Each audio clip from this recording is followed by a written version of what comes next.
Everybody, welcome to the podcast. Our sponsors for this podcast is Morning Buzz Coffee Company, and they're based out of Hamilton. Two great friends, both musicians, decided to start this company. They have fantastic coffee. Make sure you check them out online. They will ship to you, and they have 4 amazing blends to choose from. Small batch. And I just love their coffee. Fantastic. So make sure you check out Morning Buzz Coffee Company on their website, morningbuzcoffee.buzz.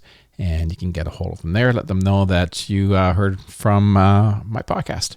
Also, Music City Canada, another sponsor, and based out of London. And I love these guys. I buy almost all my equipment from them.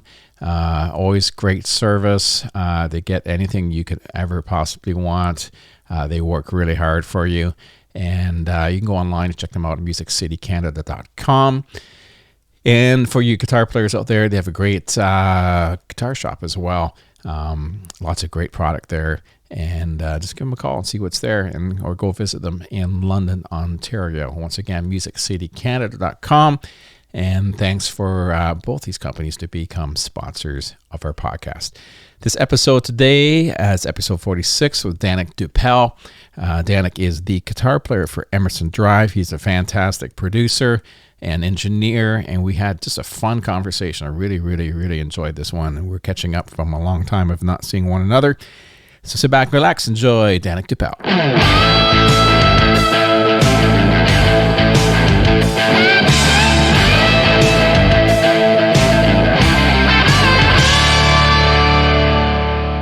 All right, we're rolling with Danick Dupelle. Nice to have you here, buddy. Oh, thanks for having me.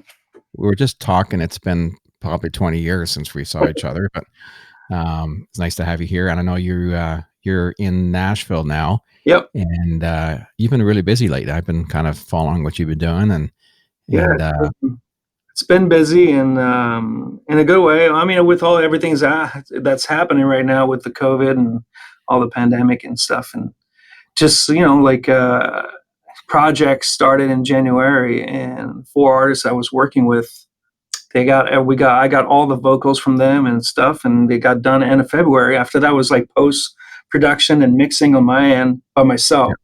So kind of the timing was kind of good. I mean, it could have been worse that all those projects started in April, and it was oh my God, I would have lost a lot of work. But things been busy. So it's good, and I'm pretty feel grateful about that. So do you like being on your own? Do you prefer that, or do you like? Yeah, because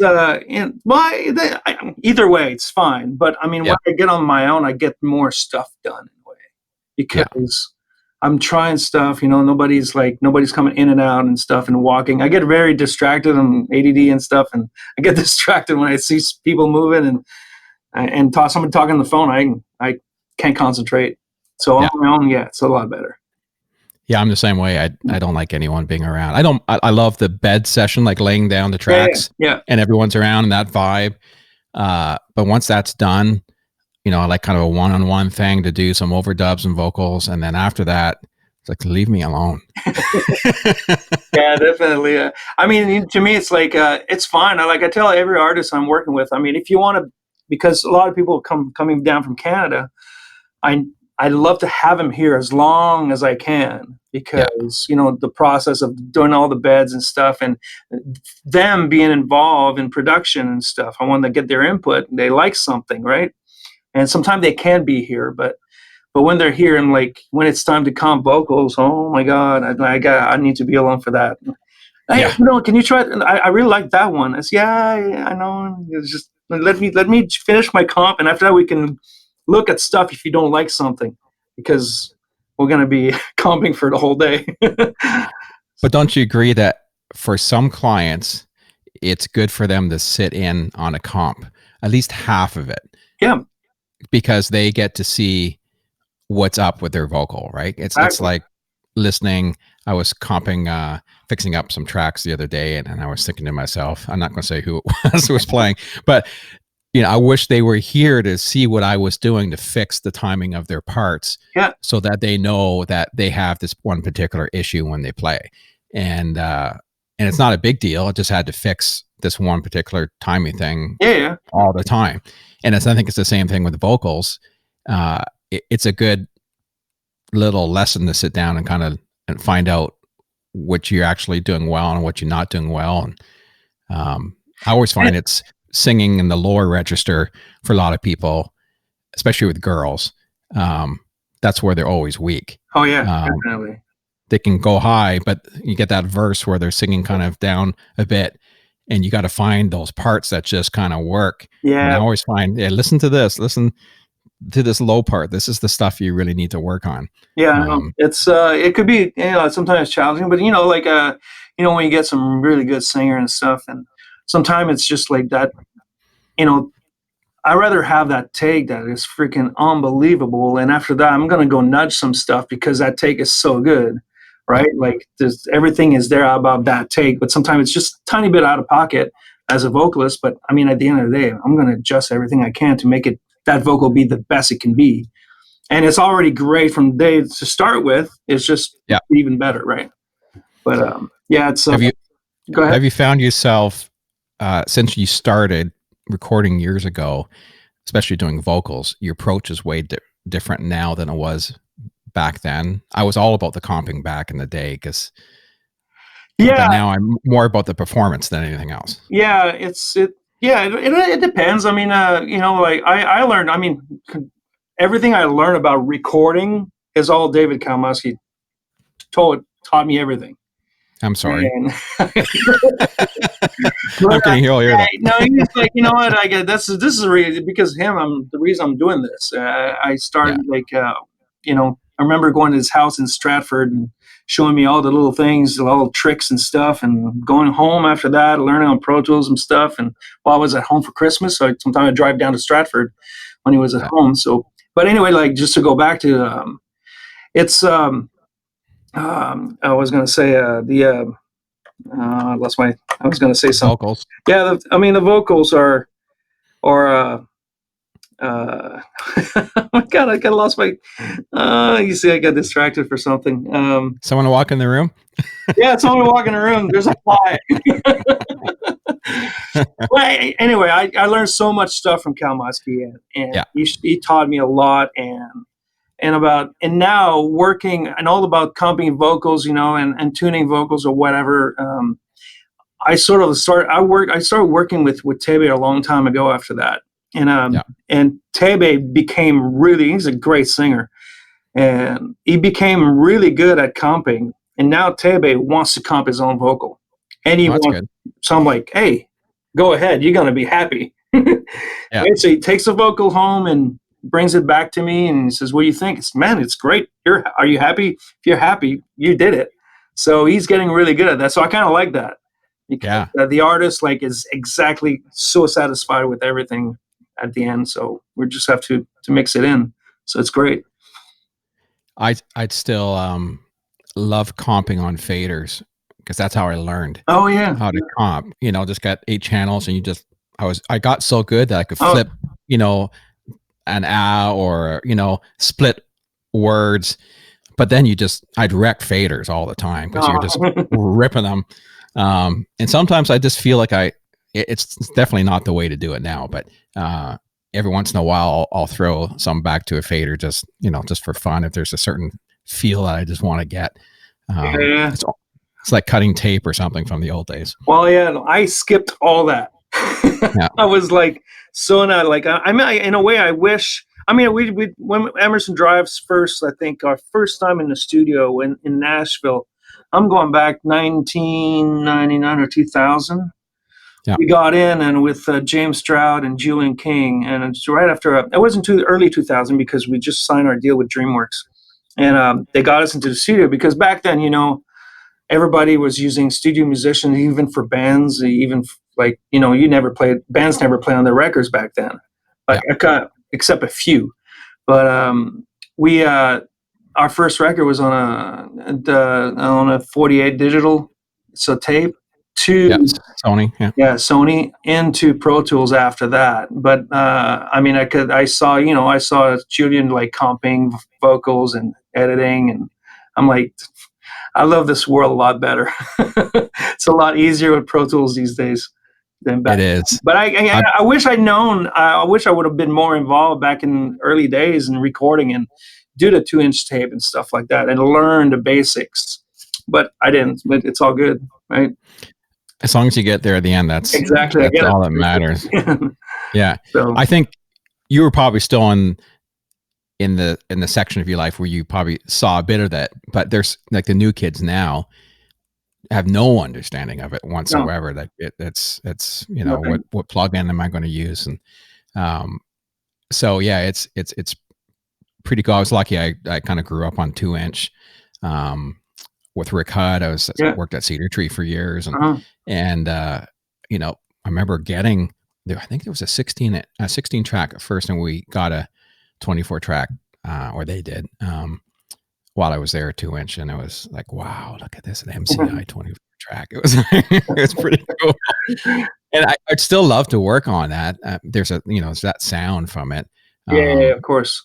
And those commitment issues that you had, and you just had to make sure that I still go back. I might have told the story once before, but back in the day, you had your track sheets and you write down what was on each track. A kick drum was here and that. And Rick was working on a project the night before, and I came in the next day to continue on it, and he didn't mark the track sheet. So I look, oh yeah, it's channel 14 is open and 15 is open, and I just lay down stuff. Of course, he was doing vocals on those channels the night before for hours. Oh no! Totally wiped them out. Oh my God! Yeah, you can see them, right? There was nothing physical to see. And there's no undo.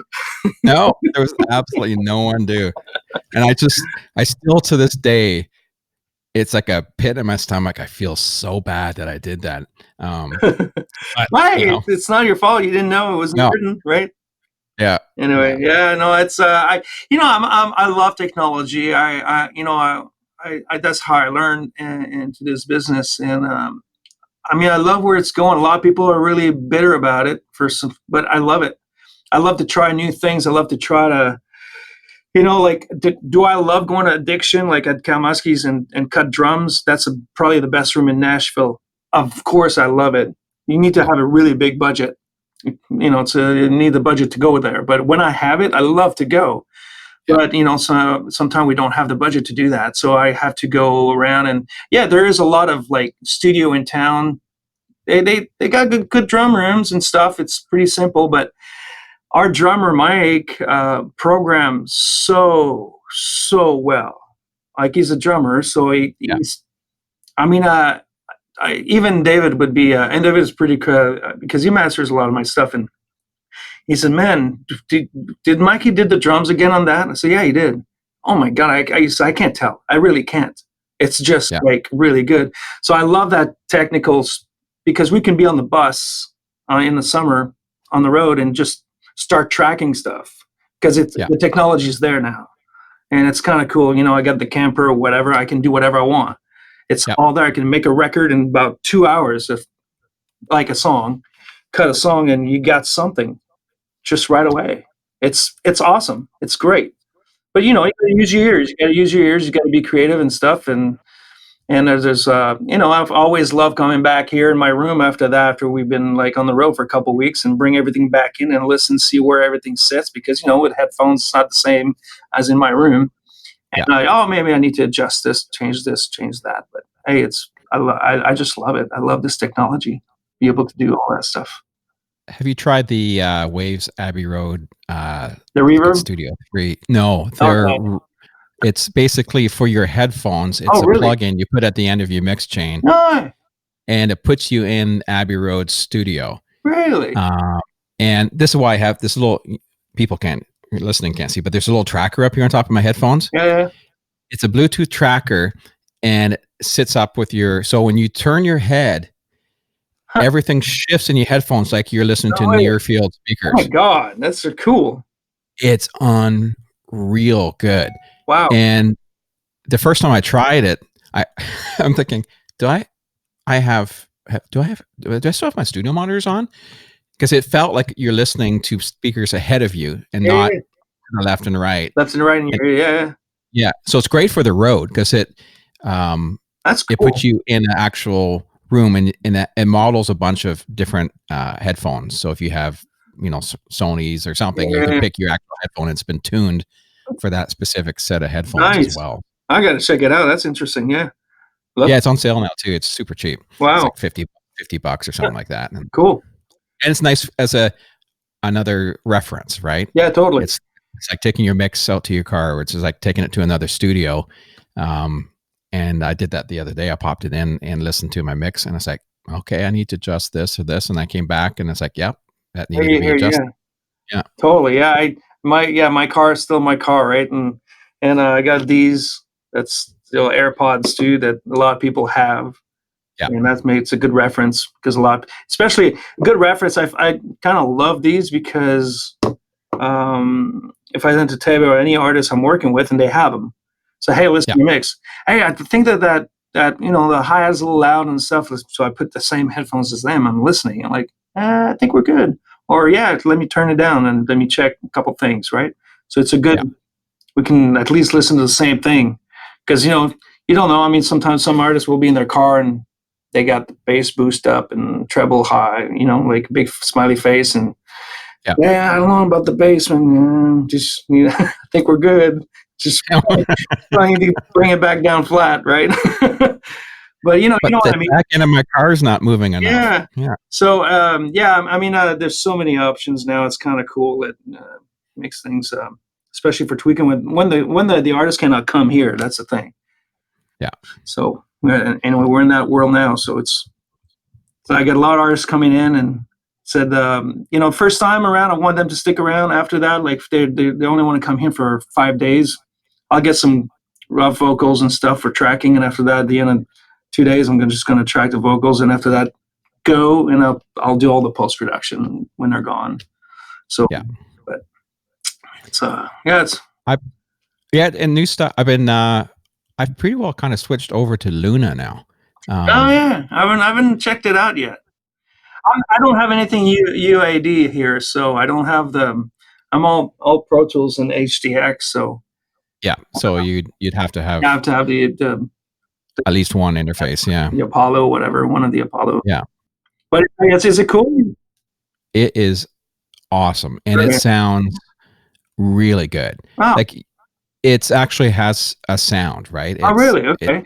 It's weird, I mean, because you don't think it's just a program. It's just a program.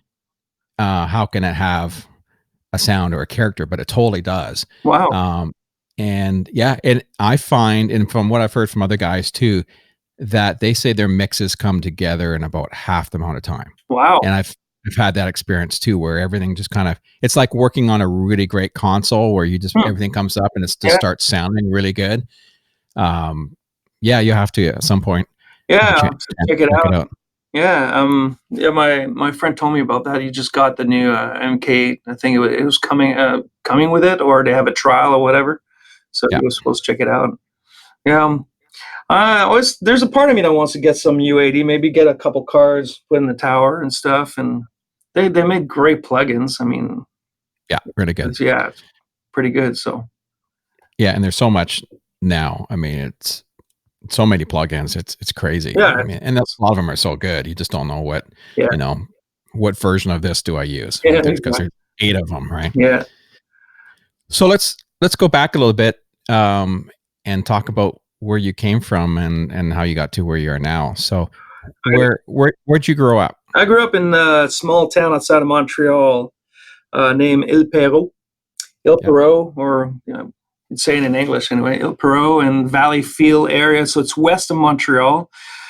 Probably, I'd say, like 20 minutes from the Ontario border on 401, right? Yep. So grew up there. My family, had a band when I grew up. It was a hobby for my parents. Played the local bar I think they were at a local bar one time for 2 years straight, every weekends and stuff. And when I was they keep telling the story that when I was a kid, maybe a year old or whatever, they used to bring me backstage and put me behind the in the back room, and somebody was babysitting me when they were on stage, and warm up the milk and the tube amp and all that stuff. Right. So I grew up on stage in a way. And so all my, when I started being about, started singing and playing drums a little bit, and nothing really, I'm never a good drummer, but at the age of 9, that's when I started picking up the guitar and stuff. And my dad showed me a few chords. My dad just played rhythm and stuff, but I grew up listening to Ricky Skaggs and Don Rich, Buck Owens, and Merle Haggard, and that's so they were background. The family band. They were playing country. Oh yeah, and my mom sang in French, and my dad sang in English. Oh, cool. So they so I started playing for them. My first concert was live on stage playing guitar. It was my dad has a 1974 Telecaster that was so heavy. Those heavy ones. Yeah. It weighed at least like a Les Paul. And I was like 11 years old. I couldn't stand on stage with a guitar, so I had to play sitting down on a stool. And it was fun. I remember it. I was so nervous. There was a big Quebec artist that was a guitar player that was really famous in the French country world.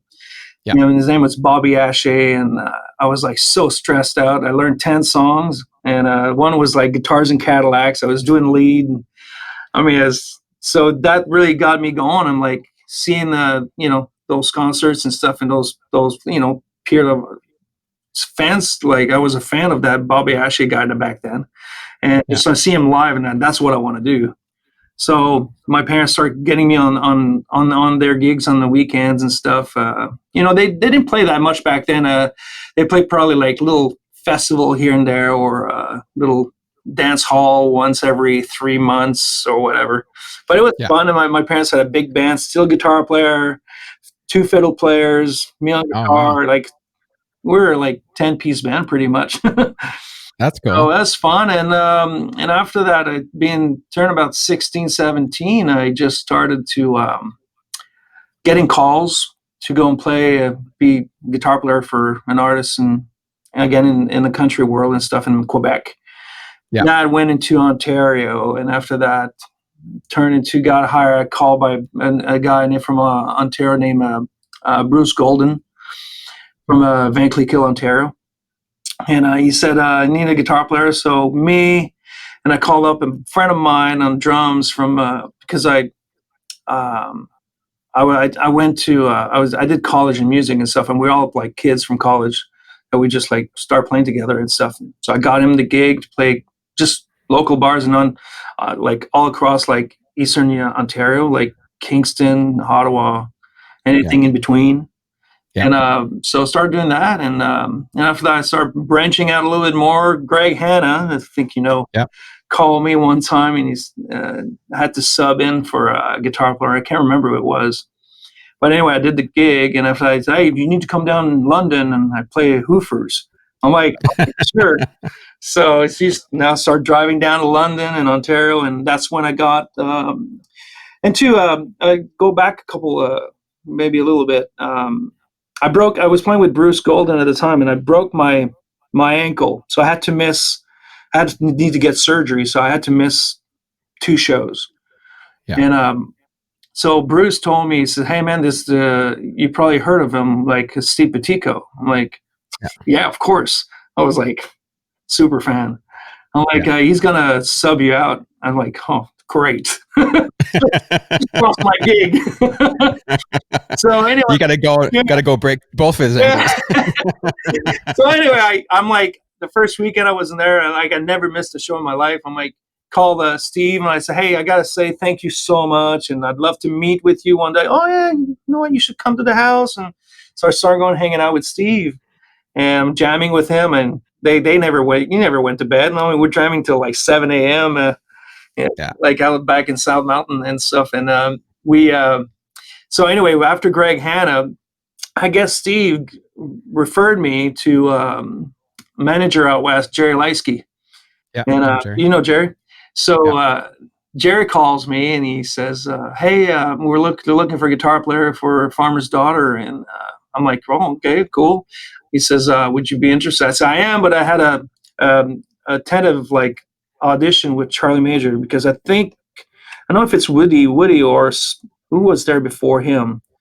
Anyway, he was going to miss out something and they need somebody. And finally, I told Jerry, I said, well, I need to check out that audition first but I'll let you know if it pans out. And finally, I didn't do the audition. If it was Woody, let's say it was. Yeah.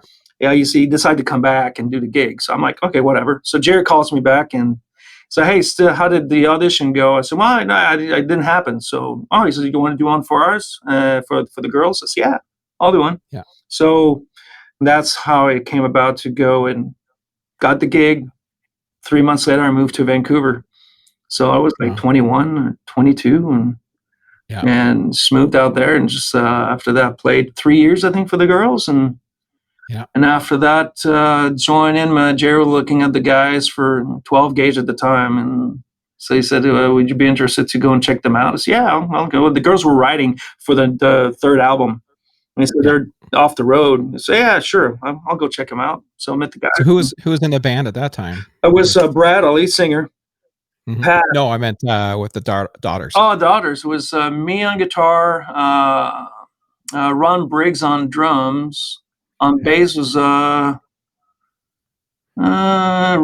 Glass was gone. It was who was it in between? I can't remember. Oh my God, it's a long time ago. And I think after Shane Hendrickson came in, that after I left. I was just talking to Shane today. Oh, cool. Steve Hall was on piano. So, and Shaker was on it. Oh yeah, Shaker. Shaker was on it towards the end. Yeah. Shaker's great. Yeah. Speaking of Shaker, have you seen him or no? No. I keep asking. I had the because he played with Jim Witter for a long time too. Yeah, of course.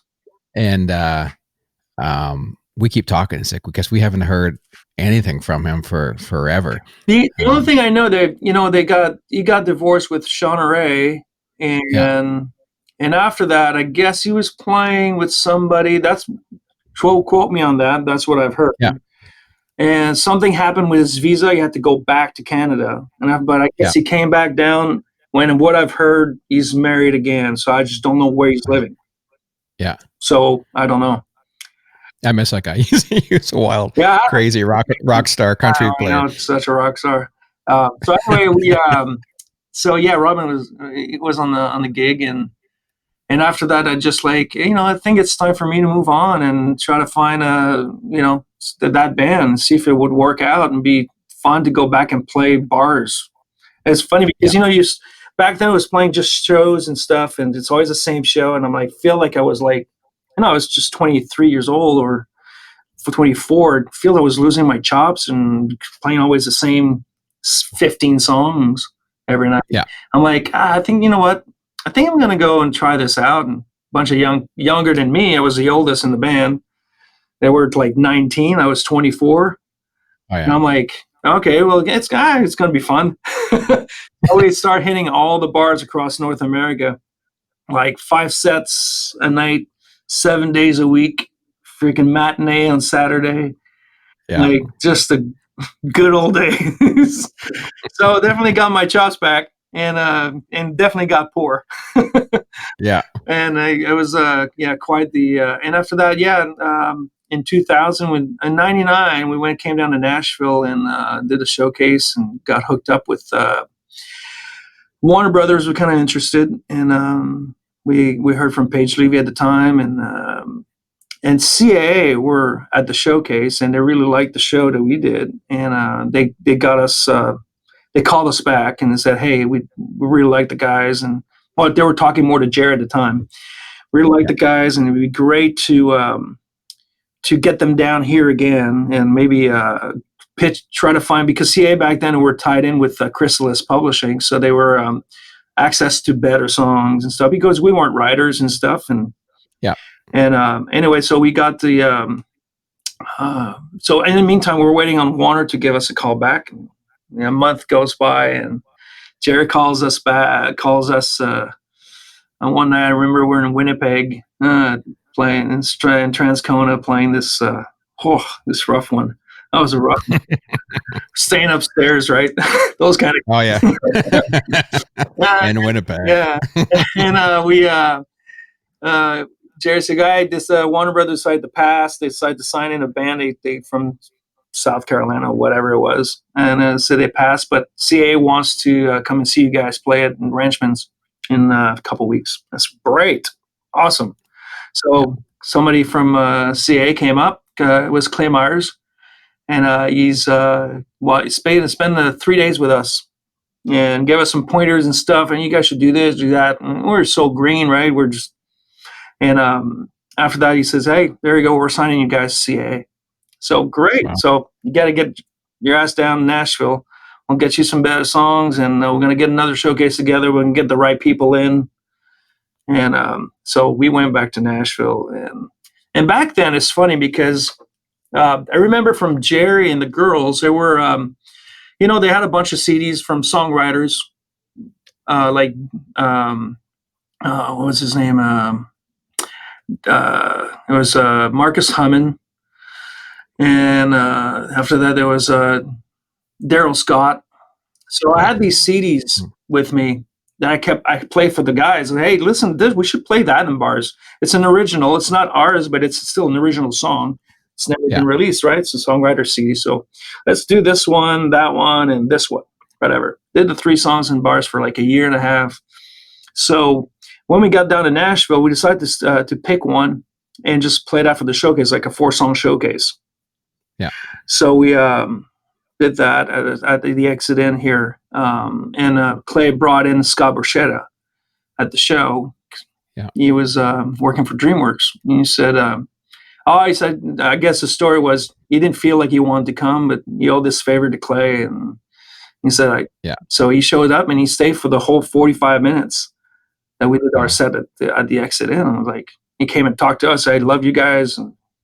We need to talk. I need to tell James Stroud about it, and we'll keep in touch.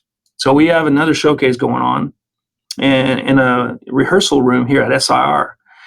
And we did put up our show, and Sony's coming in to see us play. And we had also DreamWorks and Atlantic Records. So I had those 4 songs put together. Same showcase, 1 hour. They stick around, leave. The other label comes in, do the same. 3 showcases in that one day. And after that, we're just like, okay, let's see. We wait. We just have to wait. And we get a call from Sony saying, "Hey, I think we're gonna pass. We're not gonna pass, but I think it would be good to do a development deal." And Jerry goes, "No, the guys are ready. We don't need a development deal, and we know what we want. We know who we are, and we know what we need to do." He said, "Well, if that's the case, a couple guys weren't here. Do you mind to do another showcase maybe tomorrow morning?" Sure. So DreamWorks hears about it. "Hey, well, can we bring the whole staff from DreamWorks? Because they really like you guys." So they brought the whole staff at the showcase. So we did Sony, did DreamWorks, and Atlantic Records already said we met with them and heard that they were interested. So we're like, we'll do still the showcase. We'll see what happens. Have some more options, right? And so we do the showcase, and after that, everybody stay there. And James comes and talks to us and goes, "Hey, man, unbelievable. I mean, there's that one song you guys did, that Daryl Scott song. We got to put that on hold right now. It's like we want it." And anyway, and it was like, really, he said, "I would put that on hold for you guys right now." So we're like, that sounds really good. So anyway, he said, "Well, I'll talk to your manager and stuff." And so we start packing our gear in the trailer in the van, and we're going for another gig in Indianapolis. So like, oh, well, whatever. So Jerry comes and gets us back and says, "Hey, James Stroud wants to talk to you guys." Okay. So we get in and says, "We want to sign you guys right now." He said, "Yes, I know. Lawyers and stuff, but we got to put that song on hold." And finally that week we hear that the song was already put on hold a couple days before by Travis Tritt. It's a great day to be alive. Oh, no way. We were playing that song for a year and a half in the bars. It felt so us. Yeah. Anyway, and after that, so we missed that song, and then but anyway, we found some other ones. Yeah. But we missed on the call. What was that like hearing that song come out by Travis Tritt? Travis Tritt. Oh, it was he changed one line in it, and I can't remember which one, but it's not exactly like the demo. I mean, I love Daryl Scott's version because it's so him, right? And you can definitely hear Daryl Scott. I was so used to hear his voice, but hey, it's such a hit, such a hit. So you did a good job. And we missed out on another one too. Oh my God! So I'm gonna skip ahead.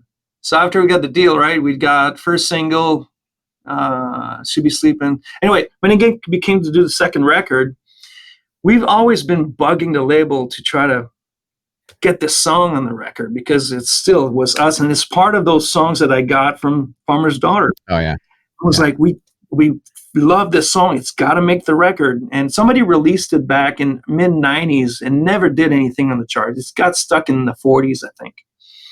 I think the artist was Melody Crittenden, if I remember. Don't quote me. But anyway, so we're just like pushing the label. Oh no, it's been done. We're not going to do that. I'm like, man, it's a hit. I'm telling you, it's a swag. I don't know. I'm not saying that I know everything. I just know we felt that. We felt that this is such a hit. It would be so big for us. And labels, no, we can't. No, we're not going to do that. Anyway, a year later, when 8 weeks #1 for a band, trio, Rascal Flatts, it's God Bless the Broken Road. Oh, no way. Yeah, okay. Stab me now. Yeah. So those are my story from Great Day to Be Alive to God Bless the Broken Road. We miss out on those, but it's all good. I mean, we had some good, the first single, and I Should Be Soon, I think, went #3 in the charts. And after that, I could hear you guys singing that song too. That's right. What's that? In your wheelhouse. Bless the Rascal Flatts. Yeah. Man, the harmonies were so tight. I mean, like, so us, and Brad was killing it. Even we started playing it as acoustic part of the show about 3-4 years ago. We just like told the story about Great Day to Be Alive, do a little bit of snippet of the God Bless the Broken Road. And I mean, it felt good. I'm like, right? But it is what it is. So, but so anyway, what brought me to go back to that first question you said, that's the story of, like, to me, to get to Nashville, and been here for 20 years, and, record deal, two record deals down here, and #1 song in 2007.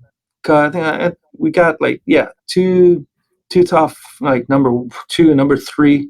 Should Be Sleeping, Falling on Me went #2. After that, we have a couple top 20 on the first record, and the second record, another top 20, and Midas record in 2007, 6 good ones went top 20, and after that, Moments went #1. And that was and we all won the ACM Awards in 2003 for top new vocal group in Vegas and stuff. It was a highlight. That was great. And then some CCMAs and nomination to CMAs down here, and ACMs again, and #1 song. And the cool thing about that is that it's a cool thing, and it was kind of hard. It was hard.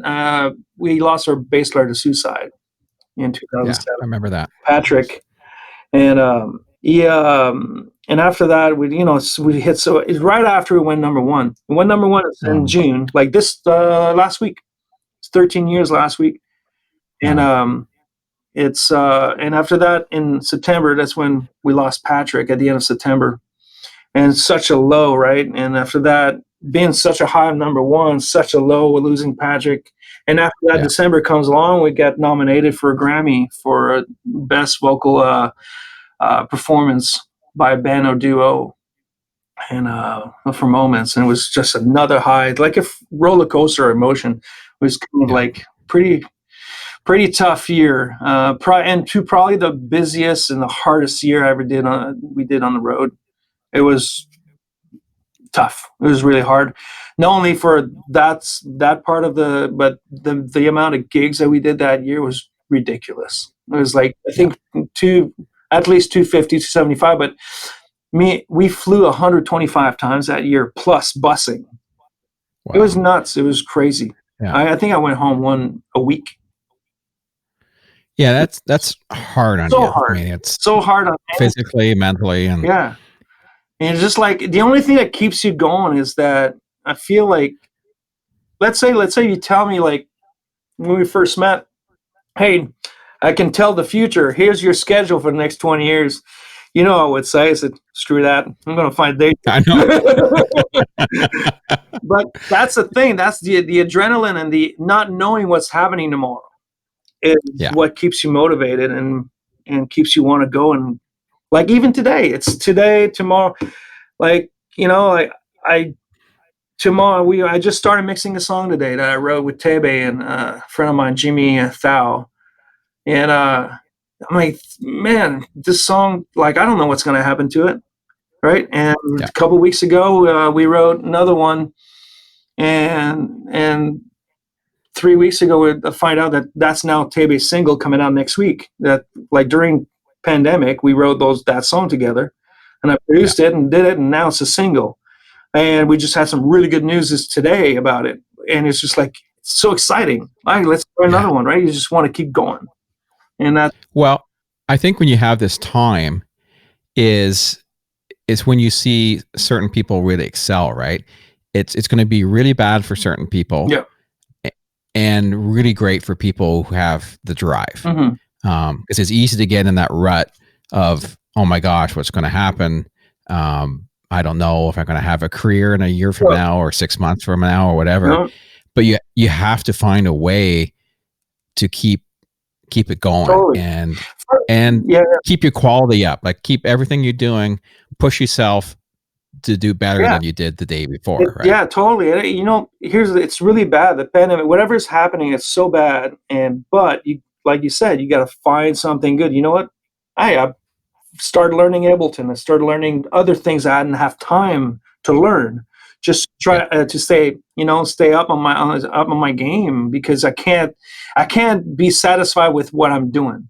Because if you're satisfied, you're going backwards. And you know, like, right now I have, like, thank you and for Tebe and all the artists I work for, a lot of success lately on production. And you know, I got to do more. I got to do better. I got to push to be better. That I can't just had the number one with Tyler Joe Miller. No, that's just the beginning. Like, I got to freaking keep pushing, right? So, and to that time off, going back to that time off that we had, like, I haven't really had time to write that much in the last year because so busy with production, and I can't seem to find if I'm doing production with an artist, I don't write everything. I just, like, I got to concentrate on this. I can't just, like, be on this project, take one day and write something completely off. I've got to come back to that project. It's hard for me to do that. Everybody's got their own ways of how they function. And it seems like I tried it and it's not working. I can't focus. But time off, like, Tebe was like, and Jimmy were like, we did so well with some of the other song, and we had a number 2 with Tebe with a song named called Good Genes, and we're number 2 last year. And so let's keep writing together. It seemed to be really good, the three of us. So we did, and we wrote another song that was supposed to be Tebe's single. We wrote another one I think would be better for right now and push that single for later on. So after that, we keep writing. Every write that we're doing, it's like we're doing good. It's like, I'm not saying they're all hits, but I'm just saying that there's a good vibe. Yeah. And I said, we got to keep this going. And right now, and then, like, I probably wrote, like, in the time off, we wrote like 4 or 5 songs, but I think 3 or 4 of them are cuts.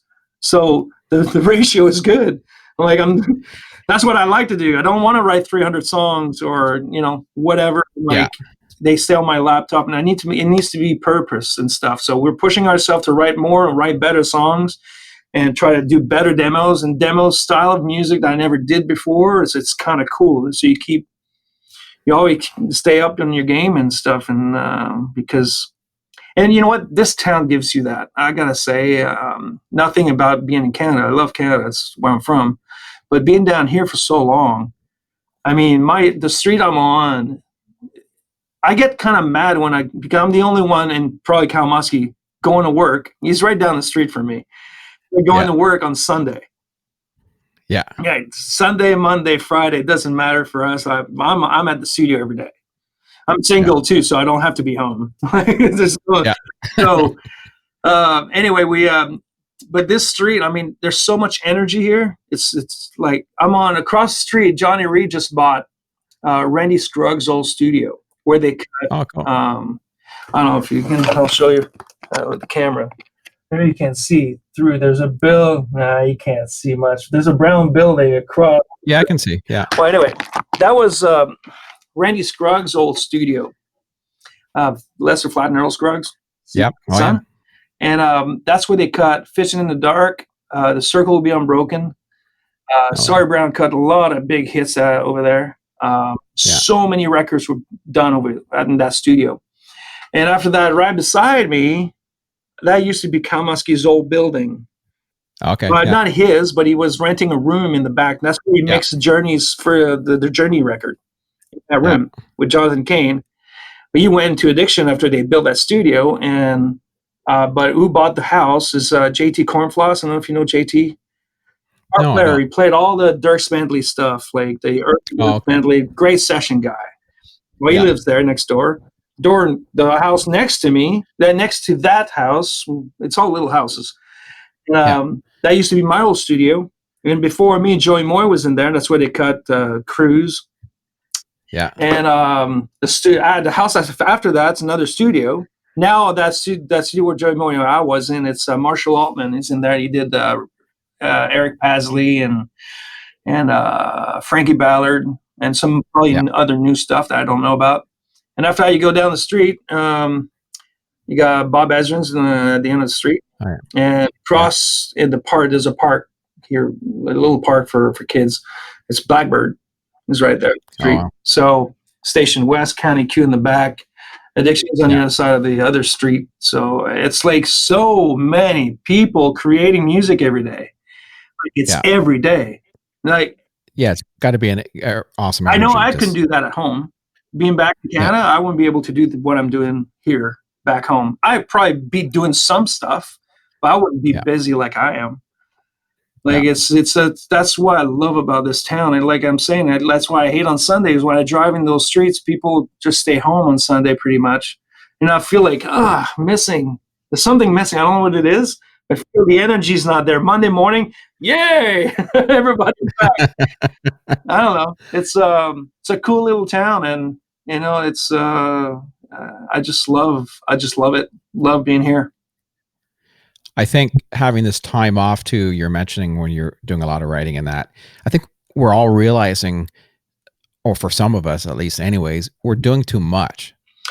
Like you can almost get more done with more time, or you're getting more important stuff done. Yep. And getting rid of the stuff that's not as important, because I think you try to go a million miles an hour, you've got so many hours and days you go at it, but now you got this time and you're realizing, well, I really don't need to be doing this and this. Let's concentrate a bit more on these other totally things. Right. Yeah, because I was the same thing, because right towards the end, everything was still normal, everything was happening.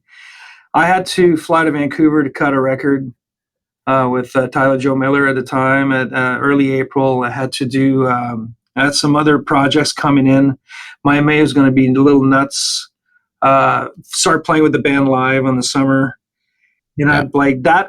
It sucks in a way because I still love playing live, so I'm going to miss that this year. But got so much more stuff done and quality because I'm not rushing. Not like I'm not doing quality work. It's just I feel like I like taking my time, and that I have more time to do it. Personally, I feel like I had better quality on stuff that I was doing. Trying new tricks, trying new stuff. Don't have to, keeping in that template and stuff. And like I said, learning Ableton, bring that into something.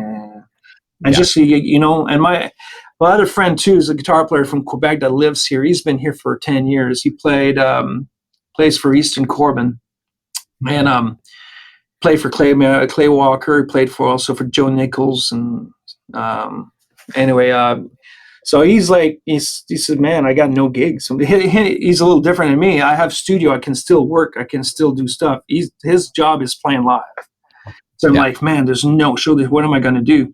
Well, you know what? He picked up his guitar and started like really shedding the idea of how to do his flat picking and writing everything down. It's like going back to school. It's like, and really learning how to do the Eric Johnson picking style and another guitar player style, try to blend that together, really studying picking.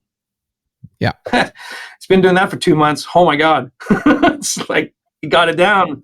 It's insane. Like you just had the time to get better at something and say, oh man, I don't have anything. I'm going to just watch TV and it sucks. And no, it's just, you can do something. There's stuff to do.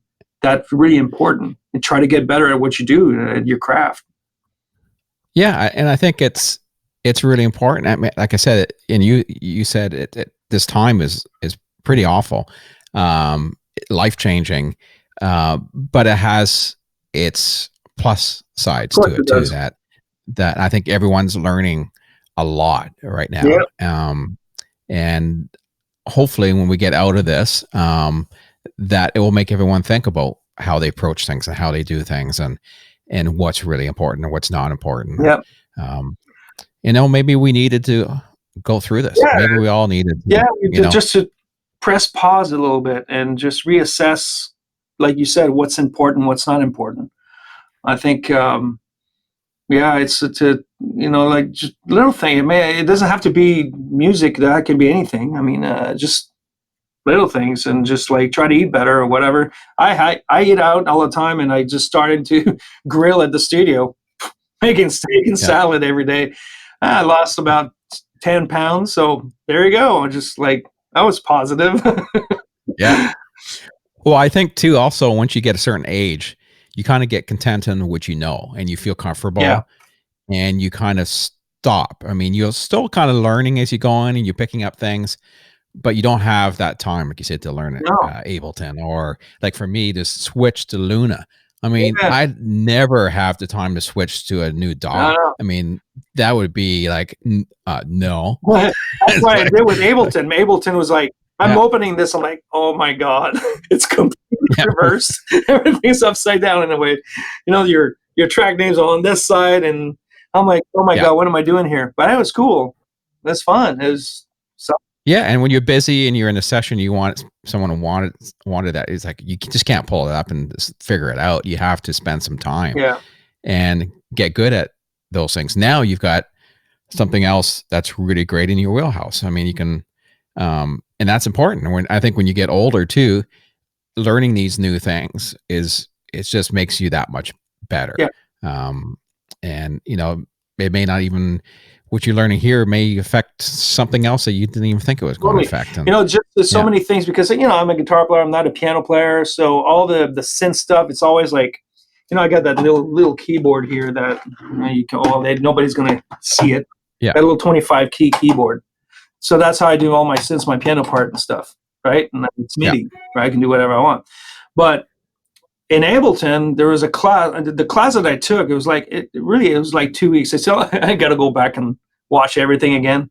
But there was a class just on synthesizer and how to understand macros and all that stuff. And like I knew I could assign stuff and do certain things and stuff, but like really like the basics and the understanding, man, I learned so much. It was unbelievable. Like it changed everything for me. Like, yeah, that's really cool. I can do this now. That's easy. I can do it in Pro Tools or whatever. Same thing, right? Yeah, it's. I think it's great. I think it was great too. And also, I don't know if you did. I'm kind of I see some like the master with mix with the master or whatever it could be. Pure Mix is the other one. Stuff. So I got a couple of those, man. Never had the time to watch any videos.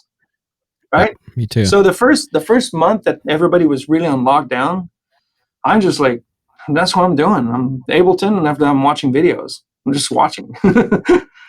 Yeah, I've been watching a lot of the Pure Mix ones, and it's kind of made me realize that I really don't know what I'm doing. No, I do, but it's sort of. I was watching some of these guys, and they're having conversations about different tracking things and their mic techniques and all this stuff, and it was fascinating, and I've learned like so much, and it's just they're on a different level, right? It's like the Steve Petico thing, right? Where you feel really comfortable and you're a great player, and then you go and see someone like Steve, and you're like, oh shit.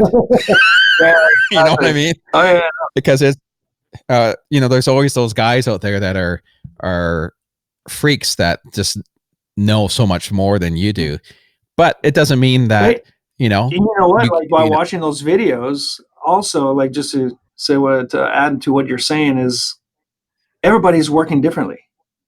Everybody. yeah, Like I saw somebody that's all inside the box. The other guy's with that his console and this is how he does his thing, but everybody gets the same place at the end, and it all depends on sometime on which song you're mixing, and if it becomes a hit, there your name changes. Like everything changes for you, right? Your name yeah, gets called up and say, "Hey, that guy needs to mix this." He mixed that one hit, and that's how you start. But everybody has their own little ways of doing things.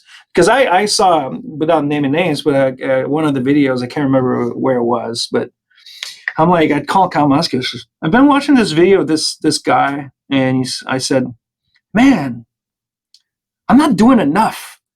Don't seem like I'm working hard enough to get something to sound good. And he's like, well, no, he's, man, your mix sounds great. Well, thanks, but like I feel like I'm like not doing enough.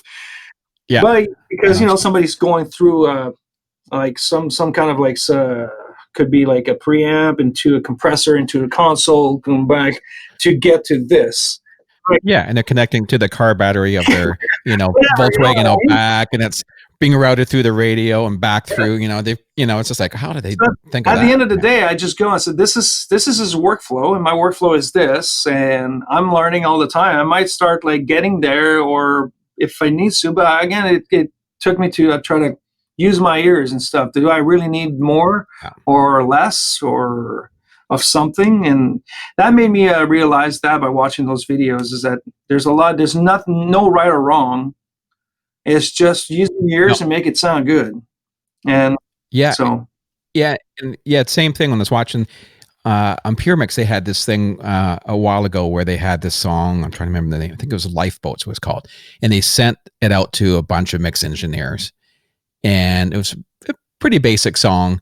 Chris Lord, Algie, and all, you know, Sweps and all those guys, they all got it, and they did a whole video series of each one of them sitting and mixing the song from scratch.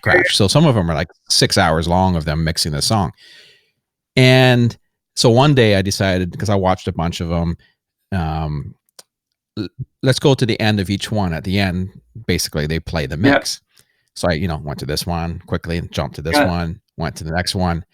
And I was shocked how different each mix was. And they completely different mixes. They sounded completely different. Yeah, and they were all guys at the top of their game. And you think you'd have kind of a universal thing they, you know, all the top guys come out with. They were all different. All different. Oh, that's cool. That's cool. I got to check that out. That's how I think I saw it live, but it's on Pure Mix, right? Yeah, I got to check it out. Because I'd be interested to see, because, you know, like when, I don't know what life, is it a famous song? No, I don't think so. I think I saw a guy it was because I loved the song. It was Imagine Dragon. It's like Martin Needham, I think, did that. It's Time, This Time, or it was one of their big first hit. And it was cool to watch that session, the way he mixed it and got it to where it became such a smash, right? And it's cool to see how he gets all these parts out and stuff. And it was nothing like so different. It was, you know, nothing like, oh man, how did he do this? And it's pretty simple the way he did it, but it's his workflow that was completely the only thing that was different in maybe a lot of people I've seen. And it was really cool. I just loved it. It was, wow, this is amazing. Okay, I know what to do with this. And that's what's fun. You can bring little tricks here and there and use it in your own mix, and it won't even sound the same. Like you said, like those three guys mix a song, nobody sounds the same. They probably all sounded good at the end. Yeah, and everyone, it's like guitar tones, right? Or guitar players. Everyone has their sound, right? And it's the same thing as when you mix. You're trying different things, but it still kind of has your ears on it, right? Totally. And that's what ends up being, you know, why people come to you, because they like what you know, the end result of what you do. It makes a big difference. Another thing you should check out on there. I've only done this once on Pure Mix. They have some hit songs that you can actually download the full multi-track version of. Oh yeah. And it's usually about the one I got. I downloaded Dierks Bentley song. Yep. And it was about, went through the intro, verse, chorus, and most of the next verse, I believe. Okay. And, but yeah, it's all the tracks. Oh, that's cool. And you load them all up. And I'm sitting there going, there's like 30 drum tracks. And I'm just looking through all this stuff. And it may be same type of thing. It's like, I'm not working hard enough. There's 8 kick drums here. And it was like, it took a long time. It took me all afternoon just to load it in and go through it and sort it out. Because there was so much stuff. But it was fascinating just to sit. And, I bet. Yeah. And I built my mix and A-B'd it against original stuff just for fun. Yeah. To see what my approach would be against the original. And it was fun. It was kind of a neat little there's practice. So many tools now to learn. It's awesome. I love it. I just, man, like I'm thinking of guitar playing in a way. There's young kids are coming out and they have access to YouTube and all these videos. And man, definitely didn't not have access to that. It was a tape cassette and rewind and stuff, or the record, right? When I'm learning, but I wish I had this. But you know what? Again, it makes you use your ears more. So, I think it's nothing's bad, but I mean, it's cool. The technology gives you so much more access. It's great. It's a great tool to learn today. Yeah, and I think there was something to be learned from when you just had the rolled manual in your hand, and it's written from some guy in Japan doesn't really speak English, and you're reading it and it's like, well, this doesn't make any sense. All the English is horrible. And you're trying to figure out how to run this machine, and you didn't have YouTube to look at, but it forced you to really get in there and figure it out. So there's part of me that glad I have that as my kind of go-to thing, where you get good troubleshooting skills and you can figure that out. But then you get stuck. And I know you've probably gone through this. I've had times where I've been sitting around, I'm on a flight or something. I watch a YouTube video about a program that I'm using, and all of a sudden it's like, oh, you can do that. Well, this happened to me this week. This happened to me 2 days ago. My buddy of mine in Montreal, I don't even know if you heard the program Arcade. It's from Output. It's like yes, I think so. Done with keyboards. There's a bunch of samples and stuff. It's used a lot in pop right now. It's a lot of like voices and distant voices. They got so many like kits. It's a monthly thing. It's pretty cheap. But anyway, I was like, the only thing I said that this is cool because it's just to make a quick demo. It can be steel guitar or whatever.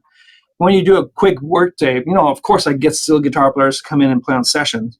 But for a quick work tape and stuff, and sometimes steel guitar sound, but it's samples. So you put the key that you want, and there's a bunch of samples. So you got to sometimes stop to hit another note or whatever to program. Could be whatever it is. But when there's the chord change, you're still in D.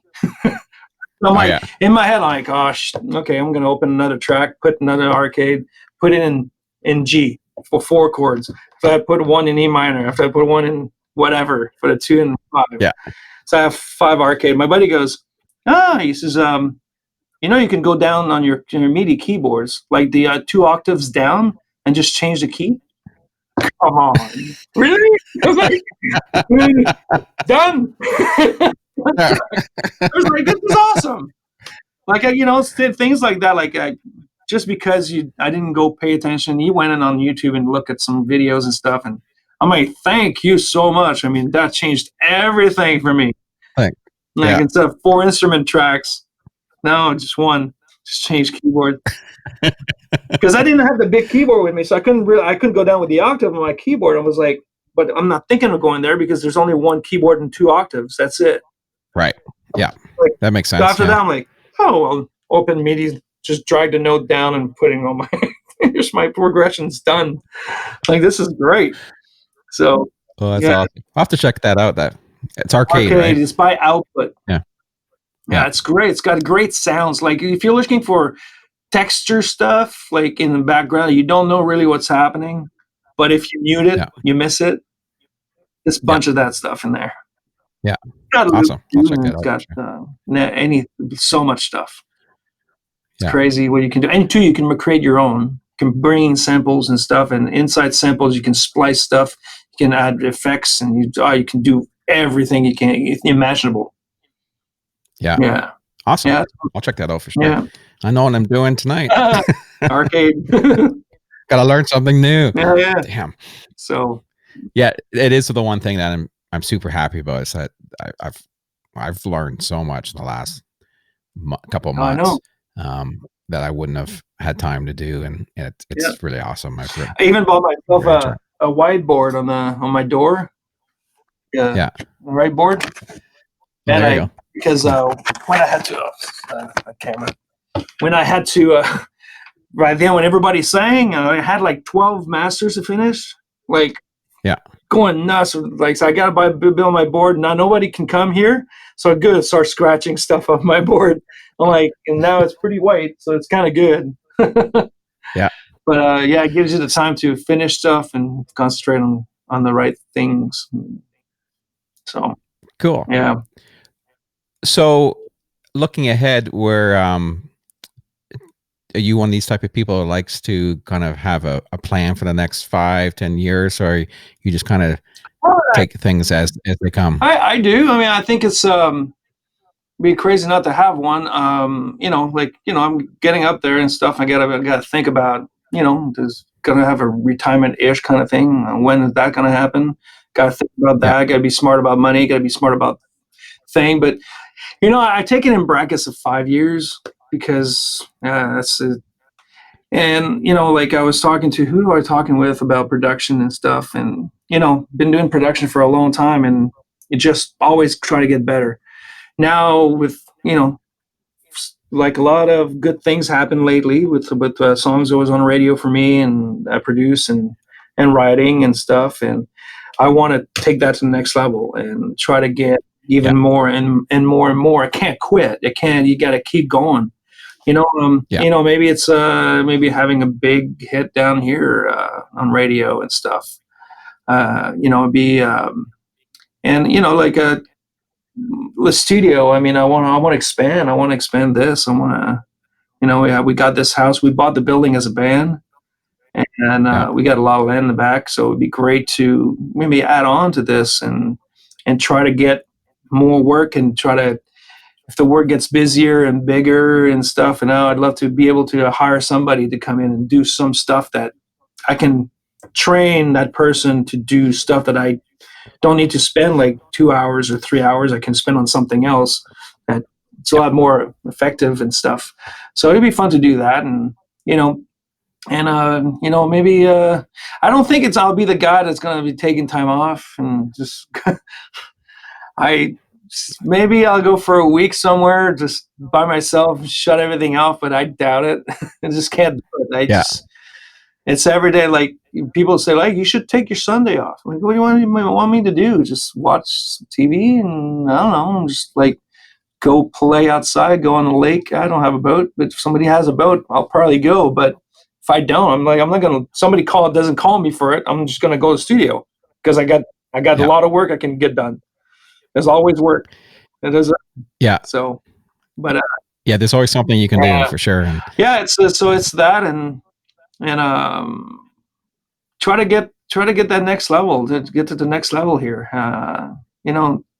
Keep going. Canada's been great. It's been good to me, and try to bring in more United States stuff, American artists and stuff to come in, and it's a different world it's hard, not harder. It's just like there's so many artists here. It's insane. Like just try to get that circle, that into that clique and that circle. I know it feels like I know.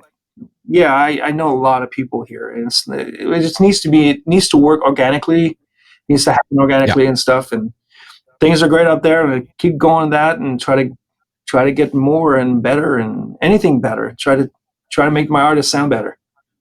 It's the goal. And Well, that's really important. Yeah, and because I hope it keeps going more than 5 years. I want to produce records till I'm done. Like we're all done. I'm not here anymore. But sometimes it's 5 years. You got to look at your 5 years, and you got to make the most out of it to get over that little hump. And after that, when you're on the other side, well, there you go. Okay, now you can bigger things, and you got to keep going. You can't stay on, like I said, you can't be on pause because you can't be satisfied. You just can't. Yeah, it's almost like a relationship where you're not going to get there if you're, on Tinder. Yeah. If there's a Tinder for producers, you're not going to find what you're looking for. It's got to just happen naturally, right? Totally. And people will know, and people will hear, and that's when the great things. If you look back at your life, you probably think, the big things happen. You just happen to get a call, or you happen to. Wasn't because you were chasing it down.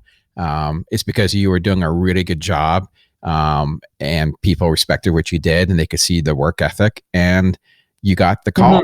Mm-hmm. And it's like you knock on wood. I hope the calls keeps coming. It's never sure. It's never a guarantee. But like you said, like always, I remember my dad telling me when I was a kid. He says, "Man, the best thing you can do is that people call you. If people call you, you're doing a really good job. So don't just keep looking ahead and work as hard as you can. And if you're doing the right job, it's gonna happen. So just keep working hard and keep turning knobs." Yeah, I agree. Yeah, I really like your work ethic. I'm the same way as you. I cannot be satisfied with doing something just kind of okay. No. And it doesn't matter if it's music or if I'm putting hardware down on the floor or something. You look at it, it's like, okay, this has got to be right. And that's how I've done everything. And it always takes way more time. Yeah. But you have no excuses. I think there's one thing I heard a long time ago, and I believe it was from David Foster. I'm trying to remember what exactly it was. It was basically back in the day when, you would do a quick mix for somebody and you send it out, or any of those circumstances where those type of things happen, is that you never want to follow anything up with an excuse before someone listens or looks at what you've done. Yeah. Right. So if you have to follow it up or do something pre that, then you haven't done your job right. Don't ever send something out that's not right. Make sure it's exactly what you want. It's like, what's this? The typical thing sometimes is like every time that part of the song comes in, you start saying something, you start talking over it. Oh, yeah. It just went by. Nobody heard it. You don't want that. Is that a bear? You don't want that. Hey, what's that? And that's gone. But no, I totally agree. And too, there's no room for error here. I mean, there's so many great producers, so many great engineers, so many great players. It's like, good is not good enough. It gotta be great. Yeah. You gotta stand out. Like a lot of people said to me, because being also a writer, and when I write, I'm not the lyricist. I'm more the track guy, like melody and hooks and stuff. And I got usually two guys, melody and lyrics and stuff. But somebody at one time told me, he says, "Oh man, the word tape's good. It's fine." No, man, this is not. I can't. It's me. I'm like, yeah, but it's just a demo. Yeah, but to me, a demo is the same thing if I do a master. I'm like, it's like the same. I spend the same amount of time. Yeah, but it's just a demo. You got to let it go. I says, I know, but I can't. I just can't. And I can't afford either. I mean, if I want to become a producer and be a mixer here, I let me take that back. I've kind of like more for mixing my own stuff. I don't want to be a mixer for just to be mixing songs, but to be a producer here and want to get, well, if the song goes to any big publishing in town, I want them when they go, who did this? That's what I want to hear. Yeah. That's what I want. So for me to do that, I got to spend time. I got to spend time on it. It's got to be great. Can't let it go. Yeah. Yeah, it's important. I mean, sometimes it's just never done. No, you gotta learn how to let it go. There's another one. Don't want to let it go. You got to learn to let it go. Yeah, there's that little line you got to just hover around. Exactly. Yeah. So what about Emerson Drive now? What's up with you guys? With us, we, like you said, Brad lives in Maine. Dale, he's here. Mike's here, and myself, and I think we're the cool thing is we own the studio, and I produce all the stuff for the band now. So it's really financially, it's great. It's a great man. We're doing records for nothing. It doesn't cost anything to do records. So we love so much that time right now that we're in, because we've done so much over our career, so much, like you said, like 10 years of 250 a year shows and bus and play. I mean, now that we can start breathing, and Brad's got a couple kids, Mike's got a kid, Dale's single, I'm single, no kids, but again, he's like, he wants to be home. He wants to be home with his kids and raising his kids. And if we can like just go on a road, play like 15 and shows a year, we're all happy. I think it's the greatest gig. We don't need to look to try to make our millions and dollars. I don't care about that. I want to be on stage, pay the bills, and we're good and we're happy. And he flies in sometimes. He flies in here, and I get a vocal out of him on an acoustic guitar, and I build the track. And he goes home, and that's how we're doing stuff. We love this because it's the first time. Back in the day, we always would have loved to, with us being with producers, and like Aerosmith did back in the day. They spend like 3 months in the house just writing a record and practicing for that. Now it's different. We don't want to do that, but the fun thing to come here and it's just me and Mike and Dale and myself working on the track. It's freaking awesome. There's nobody telling us you can't do this, you can't do that. We do whatever we want. We've never been more Emerson Drive now than ever. Not that the success wasn't good. I respect everybody that worked with us. They're freaking amazing producers. We did great with our song. We had some good success on charts and stuff. It was awesome. It was a great time, a great ride. I love this right now. We're trying new stuff, and it's fun, and it's just like, so we want to keep doing this until somebody tells us we can't. Right? Yeah, that's awesome. So I think, well, probably when you're young too. I mean, you just weren't at the place where like you're mature and you've learned, and now you're comfortable with who you guys are, and you've learned from all these people along the way. Now it's your chance to just do it on your own. It makes perfect sense. And after that we released Single and stuff, and now with all the streaming and stuff, we own our masters, and I mean it's a great place, and why not keep doing this until somebody says we're time to take a break. I don't know. We haven't talking about taking a break yet, so yeah, no, it's awesome. I won't take a whole lot more of your time. A couple questions I usually like to ask everybody. One is a touring question, because you've toured a lot. Do you have any place in the world that you've always wanted to play at, our venue, that you haven't played that's on the list? Definitely. There's a few. I gotta say, a venue I'd love to play is the Red Rock Amphitheater in Colorado. I just never had the chance to do it. And I think the Gorge in Washington was another one. Just the view, the mountains and stuff, there's nothing like it. And and also never had a chance to play Austin City Limits. I think it would have been on my bucket list. My buddy did it with I think with Joe Nichols. But I watched it so much as a kid, right? And they always thought that place was like just special. And I mean, we played the Opry many times, so that was a bucket list. I was able to do a long time ago, and bring my parents there. It was pretty cool. Oh, that's awesome! Yeah, they would love that. I think they know country music more than I do. So my dad knows traditional country like nobody else. Yeah.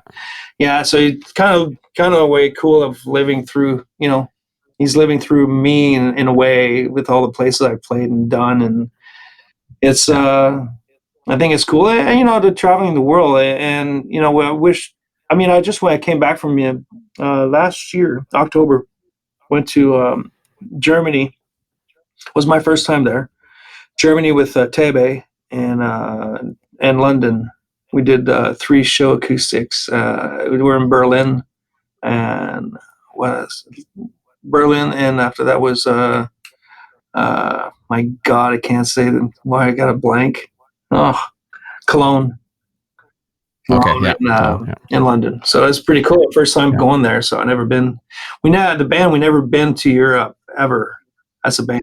Yeah, but we did the military tours. We did Kuwait and Bahrain. I've done Israel twice, Bosnia and all that stuff. But it's just still love traveling. We went to Australia. That was great. I love Australia. I mean, the community, all the fans are like nothing like anywhere else I've been. They knew every song of our album, songs that weren't singles, and it was unbelievable. They love music. They love music.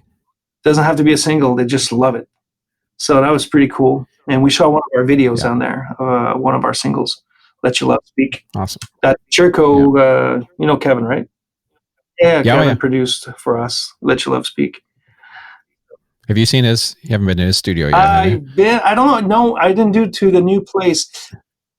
The old one down the strip. I went on the one on the strip, and I went to his house, right? When I was at his house, and another one that's not on the strip. That it looks like that same place that he's in right now, unless maybe that's the place he bought. I don't know. Yeah, the place he bought was pretty well. You'd probably remember that was the place because it's pretty massive. Yeah, it's massive with a big glass to the cutting room. Like, I don't know. Yeah, I'm trying to remember now. Because when we were there, we cut out that big studio, all the drums, and after that, we went to his house and cut overdubs. And but after that, we were in Vegas a few years after that, and he was on the strip. But now he's got another place, right? Okay. Yes. I feel it's the same place we went the first time because it wasn't his. Maybe. And it looks like I saw some pictures with Corey Marks, and it looks a little bit like it, but I don't know. Yeah, it's a great spot. I actually did a podcast with him when I was there. You did? Yeah, you should listen to it. You'd like it. It's neat hearing his story and incredible story. Probably, I need to go and listen to it. Yeah, probably went and touched on the Mutt Lange. He told us a lot of stories. The Mutt Lange time that he was with him was crazy. No, those guys have done really well. Corey too, and both. I mean, great people. Just super nice people, talented as hell. Corey was actually my first. Oh, sorry, was he first? Second really? Podcast with Corey. Nice. Yeah, when he was coming through with Shania and I was up to Toronto, and I think we talked to him almost like 3 hours. Oh wow, he's got some stories too. Yeah, oh for sure. Well, I'll let you go. Just hang on here because we'll finish uploading this. But I just want to wrap it up and just want to say I'm super happy for you and your success. And I've been following, so I kind of see things here and there as I'm watching the Facebook and all that stuff. Thank you. And appreciate it. And thanks for inviting me on doing this. It's fun. It's always fun. On top of that, catching up with you. I mean, so long ago, it's crazy. So if anyone wants to follow you on the socials, what's the best way to get a hold of you? Do you do much of that? I'm so bad at it. I get in trouble every time I post something. You didn't do it right. You didn't do this. I'm like, okay, I don't know. You forgot to tag someone. Oh my God, I'm so bad. But it's my Instagram is Danick34, I think. Let me check. See, I'm like, I don't even know. Oh, I'll tell you Instagram. It should tell me here. Danick34, Danick 34. Yeah. And Facebook is just my name. And also my studio is Vibe Recordings. So. All right. We'll wrap it up. Thanks again. Thank you And so much. we'll talk real soon. Yeah, for sure.